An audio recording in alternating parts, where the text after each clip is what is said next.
Sophia Nelson is a former House Republican Committee Counsel and author of E Pluribus One, Reclaiming Our Founders' Vision for a United America. Also joining us, CNN Supreme Court analyst and biographer Joan Biskupic. Good to see both of you ladies. So Joan, you first. So much hangs in the balance. That was underscored by Senator Casey just moments ago. There are big issues at stake on the high court, from LGBTQ to affordable health care to Roe v. Wade. And that's just at a minimum, right? What isn't at stake? I've been thinking. Everything came down last session to a single vote, 5-4, so many opinions, all with Ruth Bader Ginsburg's vote to continue immigration policy, to strike down President Trump's immigration policy, to ensure abortion rights. Over the years, she has protected affirmative action. She has been a crucial vote for the Affordable Care Act, which is coming back to the Supreme Court in November. There's a Harvard affirmative action case marching to the Supreme Court right now. She could be a crucial vote on that. It's hard for me to imagine, Fred, what her vote didn't matter on. Of course, she was in the minority a lot, but when they did win, the liberals did win, it was because of her vote. Sophia, Democrats say, nothing is off the table, but it sounds like Democrats really have very few options. They're just hoping that perhaps there are some Republicans who don't support the idea, of finding a replacement right now. So with that being said, do you now see momentum, in this effort to expand the high court? I mean, there were 6 justices when the court first began in 1789. It's been 9 since 1869, but considering this now with the Ginsburg's vacancy, the case involving Affordable Care Act, which has an early November date with the Supreme Court, there potentially could be a 4-4 ruling. And who would make that decision? So, Fred, you threw a lot at me there. Let me unpack it. First and foremost, the Constitution has no requirement for the Supreme Court to have 3 justices, 6 justices, or 20 justices.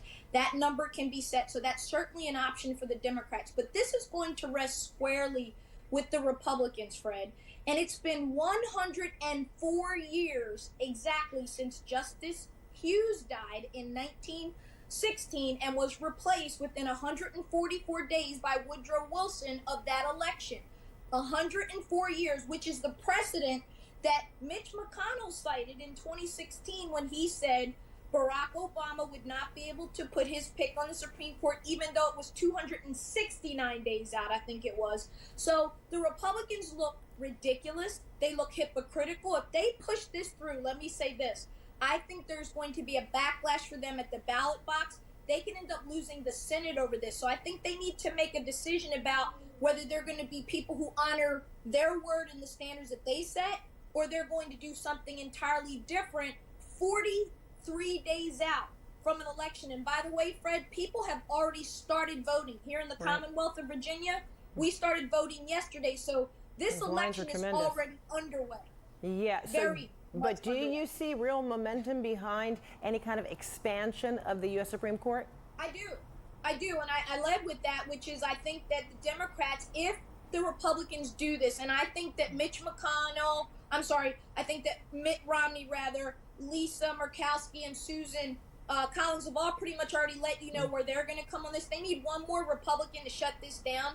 But I think that if they do this, I think a President Biden will in January, shortly thereafter, expand the court and expand the rest of the federal judiciary, which I actually think is long overdue because we're backlogged on cases and we need more judges to get through them, frankly. And so, Joan, say on the case of the Affordable Care Act, which will be before the Supreme Court, early November, if there were a decision, before, the end of the year, it is very likely it would be potentially a 4-4 ruling. And if that were the case, is it not a federal court judge who would help break the tie? 2 things, Fred. First of all, they will never rule on that case by the end of the year, just given their usual timetable. They'll hear it in November, and I expect a ruling probably closer to May or June. But to your more important question about what happens if there is a 4-4 deadlock on a case, which it could eventually we could still be at 8 members next year for some reason. What the court does then is evenly divided. The lower court ruling stands, and there's no national precedence set. So in this case, the Affordable Care Act was partially invalidated by a lower court judge, and if there was a 4-4 deadlock on it, that ruling would stand. All right, Joan Biskubic. Sophia Nelson, always good to see you.